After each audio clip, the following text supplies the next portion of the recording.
Hello everyone, সবাই কেমন আছো? আশা করি সকলে ভীষণ ভালো আছো।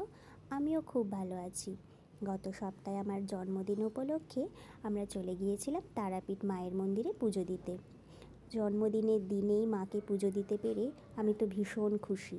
এবছরের জন্মদিনটা যেন খুব আলাদা রকমভাবে কাটাতে পেরেছি। আমার ভীষণ ভালো লেগেছে। আর তার পরের দিনেই চলে গিয়েছিলাম শান্তিনিকেতন, বাঙালির ঐতিহ্যপূর্ণময় একটা শহর। প্রত্যেকের ভালো লাগবে, বিশেষ করে বাঙালি তো অবশ্যই। তো শান্তিনিকেতনে গিয়ে আমরা কি সাইট সিন করেছি আজকে সেটাই তোমাদের সাথে শেয়ার করব। তো প্রথমেই চলে গিয়েছিলাম আমরা মা কঙ্কালীতলা মন্দির, আর এর পেছনেই ছিল কোপাই নদী। দুটো সাইট সিন কিন্তু একটা জায়গার মধ্যে কভার হয়ে যাচ্ছে। তো এরপরে আস্তে আস্তে সমস্ত সাইট সিন আমরা কভার করেছি, যেমন তোমার ওখানকার জমিদার বাড়ি, তারপরে আরও অজস্র সাইট সিন ছিল। সমস্তটাই কিন্তু আমি বারবার বলছি আমরা কভার করেছি।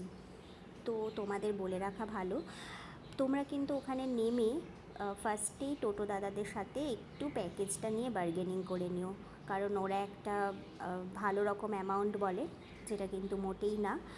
একটু বার্গেনিং করে নিলে তোমরা কিন্তু ঠকবে না। তো চলো তারপরেই দেখাই তোমাদেরকে এখানকার কোপাই নদী আর কঙ্কালীতলা মন্দির। শান্তিনিকেতন কিন্তু ওভারঅল সাইট সিন হিসাবে ভীষণ ভালো, আর বাঙালিদের তো অবশ্যই ভালো লাগবে। নেক্সট চলে গেছিলাম পলাশবনি। দেখো এই দাদা ভাই কি সুন্দর বাঁশি বাজাচ্ছে, তো তোমরা শোনো, এখানে আর ভয়েস দিয়ে ডিস্টার্ব করবো না। মুগ্ধময় একটা পরিবেশ।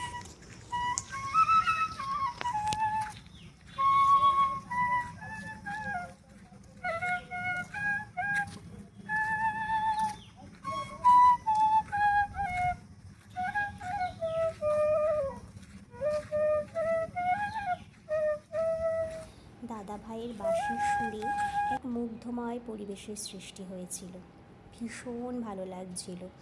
তারপরেই চলে গেছিলাম এই জমিদার বাড়িটায়। জমিদার বাড়িটাও ভীষণ সুন্দর ছিল, পুরনো বাড়ি, ভীষণ ভালো লাগে। আর আমরা কিন্তু বিশ্বভারতী ক্যাম্পাসের ভেতরের মিউজিয়াম এবং রবীন্দ্রনাথের সমস্তটাই দেখেছিলাম, বাড়ি, গাড়ি।